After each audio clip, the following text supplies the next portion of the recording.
Chapter 56. Thomas grabbed Mino by the arm. Somehow, I have to get through that. He nodded toward the rolling pack of grievers between them and the cliff, and they looked like one big mass of rumbling, spiked blubber, glistening with flares of lights off steel. They were even more menacing in the faded gray light. Thomas waited for an answer as Mino and Newt exchanged a long glance. The anticipation of fighting was almost worse than the fear of it. "They're coming," Teresa yelled. "We have to do something." "You lead," Newt finally said to Mino, his voice barely more than a whisper. "Make a bloody path for Tommy and the girl. Do it." Mino nodded once, a steel look of resolve hardening his features. Then he turned toward the Gladers. "We head straight for the cliff. Fight through the middle. Push the shucking things toward the walls. What matters most is getting Thomas and Teresa to the griever hole." Thomas looked away from him, back at the approaching monsters. They were only a few feet away. He gripped his poor excuse for a spear. "We have to stay close together," he told Teresa. "Let them do the fighting. We have to get through that hole." He felt like a coward, but he knew that any fighting and any deaths would be in vain if they didn't get that code punched. The door to the creators opened. "I know," she replied. "Stick together." "Ready?" Mino yelled next to Thomas, raising his barbed wire-wrapped club into the air with one hand, a long silver knife in the other. He pointed the knife at the horde of grievers. A flash glinted off the blade. "Now!" The keeper ran forward without waiting for a response. Newt went after him, right on his heels, and then the rest of the Gladers followed, a tight pack of roaring boys charging ahead to a bloody battle, weapons raised. Thomas held Teresa's hand, let them all go past, felt them bump him, smelled their sweat, sensed their terror, waiting for the perfect opportunity to make his own dash. Just as the first swords of boys crashing into grievers filled the air, pierced with screams and roars of machinery and wood clacking against steel, Chuck ran past Thomas, who quickly reached out and grabbed his arm. Chuck stumbled backward, then looked up at Thomas, his eyes so full of fright, Thomas felt something shatter in his heart. In that split second, he'd made a decision. "Chuck, you're with me and Teresa." He said it forcefully, with authority, leaving no room for doubt. Chuck looked ahead at the engaged battle, but he trailed off, and Thomas knew the boy relished the idea, though he was ashamed to admit it. Thomas quickly tried to save his dignity. "We need your help in the griever hole, in case one of those things is in there waiting for us." Chuck nodded quickly, too quickly. Again, Thomas felt the pang of sadness in his heart, felt the urge to get Chuck home safely stronger than he'd ever felt it before.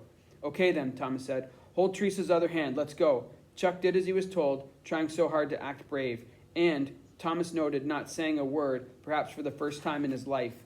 "They've made an opening," Teresa shouted in Thomas's mind. It sent a quick snap of pain shooting through his skull. She pointed ahead, and Thomas saw the narrow aisle forming in the middle of the corridor, Gladers fighting wildly to push the grievers toward the walls. "Now," Thomas shouted. He sprinted ahead, pulling Teresa behind him. Teresa pulling Chuck behind her. Running at full speed, spears and knives cocked for battle, forward into the bloody, scream-filled halfway of stone, toward the cliff. War raged around them. Gladers fought, panic-induced adrenaline driving them on. The sounds echoing off the walls were a cacophony of terror. Human screams, metal clashing against metal, motors roaring, the haunted shrieks of the grievers, saws spinning, claws clasping, boys yelling for help. All was a blur, bloody and gray and flashes of steel. Thomas tried not to look left or right, only ahead, through the narrow gap formed by the Gladers. Even as they ran, Thomas went through the code words again in his mind. Float, catch, bleed, death, stiff, push.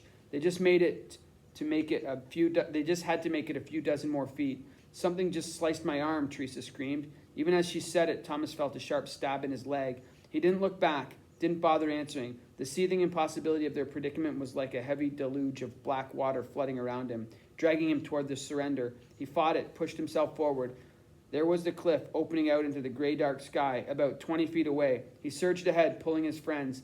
Battles clashed on both sides of them. Thomas refused to look, refused to help. A griever spun directly in his path. A boy, his face hidden from sight, was clutched in its claws, stabbing viciously into the thick, whalish skin, trying to escape. Thomas dodged to the left, kept running. He heard a shriek as he passed by, a throat-scorching wail that could only mean the Glader had lost his life, met a horrific end. The scream ran on, shattering the air, overpowering the other sounds of war until it faded in death. Thomas felt his heart tremble, hoped it wasn't someone he knew. "Just keep going," Teresa said. "I know," Thomas shouted back, this time out loud. Someone sprinted past Thomas, bumped him. A griever charged in from the right, blades twirling. A Glader cut it off, attacked it with two swords, metal clacking and clanging as they fought. Thomas heard a distant voice screaming the same words over and over, something about him, about protecting him as he ran. It was Mino, desperation and fatigue radiant in his shouts. Thomas kept going. One almost got Chuck, Teresa yelled, a violent echo in his head. More grievers came at them, more gladers helped. Winston had picked up Albie's bow and arrow, flinging the steel-pointed shafts at anything non-human that moved, missing more than he hit. Boys Thomas didn't know ran alongside him, whacking the griever instruments with their makeshift weapons, jumping on them, attacking. The sounds, clashes, clangs, screams, moaning wails, roars of engines, spinning saws, snapping blades, the screech of spikes against the floor, hair-raising pleas for help. It all grew to a crescendo, became unbearable. Thomas screamed, but he kept running until they made it to the cliff. He skidded to a stop right on the edge. Teresa and Chuck bumped into him, almost sending all three of them to an endless fall. In a split second, Thomas surveyed his view of the griever hole. Hanging out in the middle of thin air were ivy vines stretching to nowhere.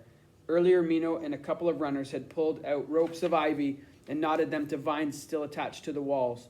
They then tossed the loose ends over the cliff until they hit the griever hole, where now 6 or 7 vines ran from the stone edge to an invisible rough square hovering in the empty sky, where they disappeared into nothingness. It was time to jump. Thomas hesitated, feeling one last moment of stark terror, hearing the horrible sounds behind him, seeing the illusion in front of him, then snapped out of it. You first, Teresa. He wanted to go last to make sure a griever didn't get her or Chuck. To his surprise, she didn't hesitate. After squeezing Thomas's hand, then Chuck's shoulder, she leaped off the edge, immediately stiffening her arms and legs by her sides. Thomas held his breath until she slipped into the spot between the cut-off ivy ropes and disappeared. It looked as if she'd been erased from existence with one quick swipe. Whoa, Chuck yelled, the slightest hint of his old self breaking through. Whoa is right, Thomas said. You're next. Before the boy could argue, Thomas grabbed him under his arms, squeezed Chuck's torso, push off with your legs, and I'll give you a lift. Ready? 1, 2, 3. He grunted with effort, heaved him over toward the hole. Chuck screamed as he flew through the air, and he almost missed the target, but his feet went through, then his stomach arms slammed against the sides of the invisible hole before he disappeared inside. The boy's bravery solidified something in Thomas's heart. He loved the kid. He loved him as if they had the same mom. Thomas tightened the straps on his backpack, held his makeshift fighting spear tightly in his right fist. The sounds behind him were awfully horrible. He felt guilty for not helping. Just do your part, he told himself. Steeling his nerves, he tapped his spear against the stone ground, then planted his left foot on the very edge of the cliff and jumped. Catapulting up and into the twilight air, he pulled the spear close to his torso, pointed his toes downward, stiffened his body, then he hit the hole.